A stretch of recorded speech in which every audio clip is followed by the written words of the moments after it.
Why gold? Okay, so why gold? Well, some of the experts, here's my man Robert Kiyosaki right here. Anybody know who Alan Greenspan is? Yes. Yep. Yes, he's the longest serving. Yeah, he was the chair of the Federal Reserve. And even he says, he who has gold always has money. Right? But as the Federal Reserve chair, has he made sure that we had gold? No. Private. He knew we should have it, but didn't give it to us. He got his. You got, Oh man, the Here. Queen. Huh? The Queen, do you have that anywhere? Nah, not in this one. Since 1932. Now this is an interesting slide because in 1932, an ounce of gold was, I think, $28 an ounce.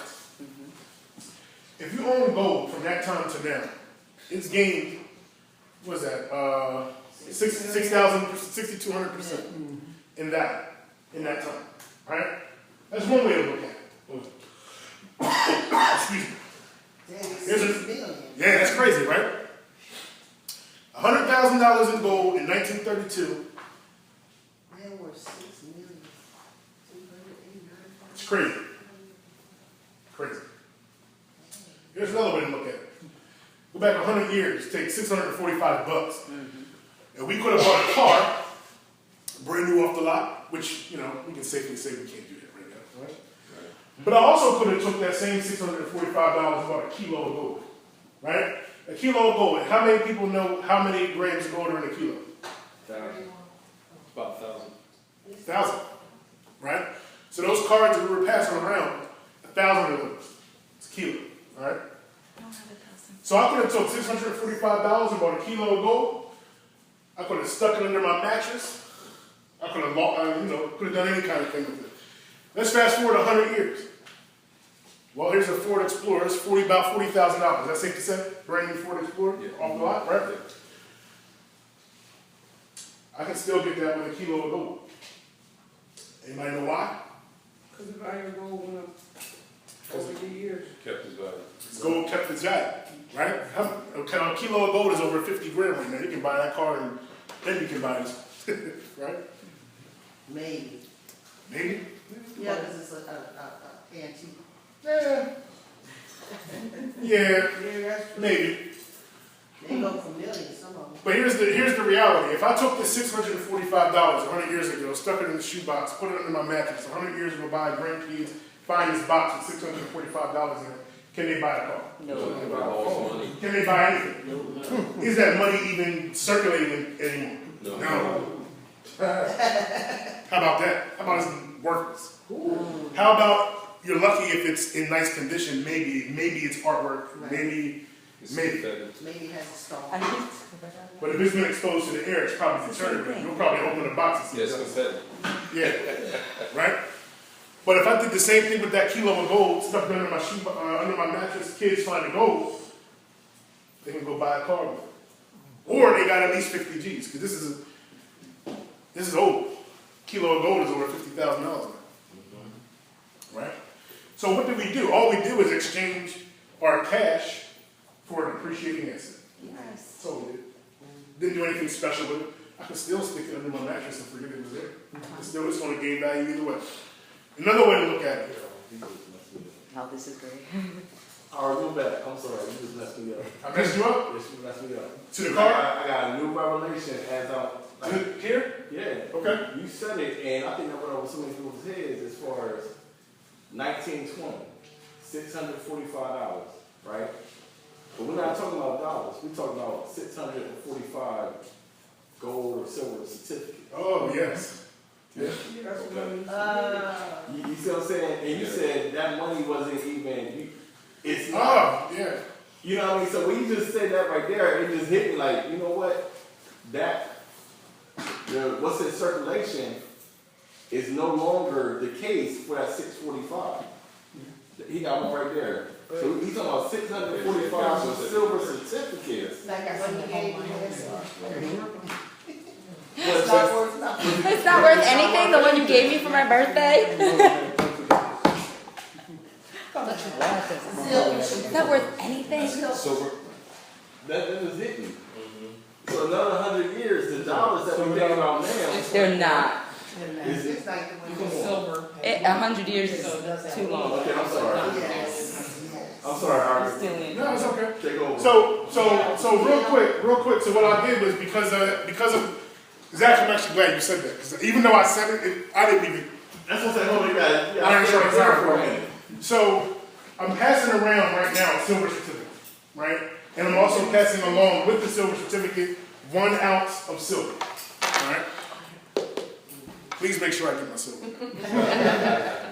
Why am I so concerned about the silver? Why? Because it's got value. It's an appreciating asset. Yeah. Because here's the deal. That silver certificate says what? Celia, can you read to me at the bottom of that silver certificate what it says? In silver payable to the bearer of demand.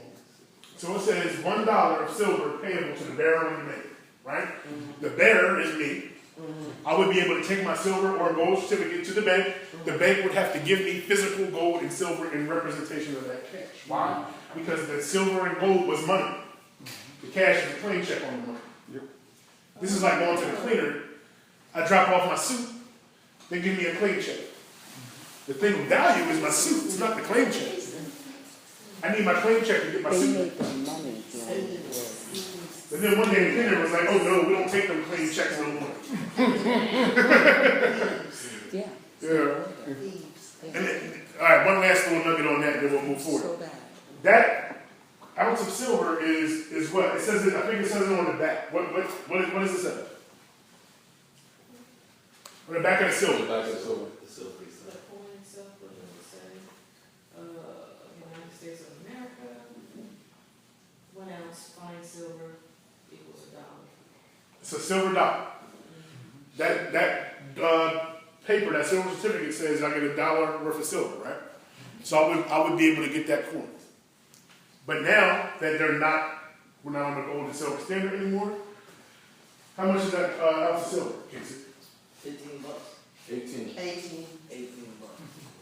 So, in this time frame, that silver is going up in value. It's now $18 versus $1. Now, how many years would it take to get there? You don't know.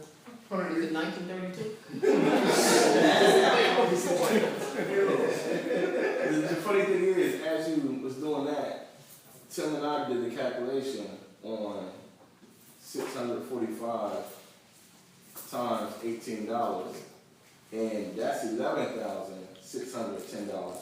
So that's still not, gold is king. Oh no, gold is totally king. Always has been.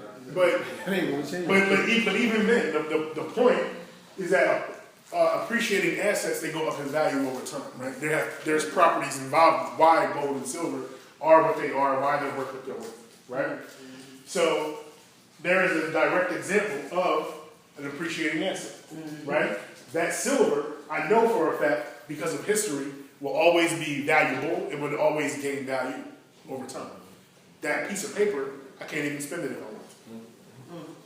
And it used to be money, right? All right, so we're talking about inflation here. So inflation is the increase of prices, or the increase of prices on goods and services as the value of the money decreases. So why does that happen? Because we can print as much money as we want. Right. We're no longer on a gold and silver standard. There's nothing accounting for the debt, No intrinsic right? value. There's no intrinsic value, exactly, right? Here's an example. You go to buy a car, right? Who bought a car recently? Who has a new car payment, right? Check this out. You go to the car dealership. You go there and you buy a car. They say your car is $30,000. Did you give them $30,000 for the car? No. What did they do? They wrote you a loan. They give you this contract, looks a lot like this piece of paper, and it said, it had a whole bunch of numbers and words on it. You probably didn't even read it. Right? Some of it. But seriously, I did the same thing. I just bought a car for a way, You man. have time to read Like it whatever, all. man. It's right? Too much to read it all. It's time. It says there's numbers on it. There's a price. Guess what? That money doesn't exist until you sign the dotted line. That bank didn't give the car dealership $30,000 for that car. But you're paying interest on it. Yep, You're paying for money that don't exist. yep. Residual interest. Residual interest. And you're paying residual interest. You need residual income. That's right. Residual. All right, I got real excited. What was the question? It wasn't really a question, it was a statement. But no, we were talking about interest, and she said you have residual interest. Oh, okay. We pay It's very residual true. interest. Carried on early to get a check back. So this is my favorite representation of this, of inflation, right? So here's the deal. So prior to 1971, so 1971 is important because that's the year that we what? That take off the gold standard. That's right. I'm trying to get This is the year. I love it. But look, it's all good. That is the year we came off the gold standard, right? All right. So in 1971, that gram of gold that we were passing around was worth about $1 and maybe 15 cents or so. All right. So 1 gram of gold would buy you about 5 loaves of bread. All right. $1 would buy you about 4 loaves. So it was almost right. So let's fast forward to today. Two slices. A gram of gold would buy you a lot more bread. Right? A gram of gold, anybody know the value of a gram of gold today? 45.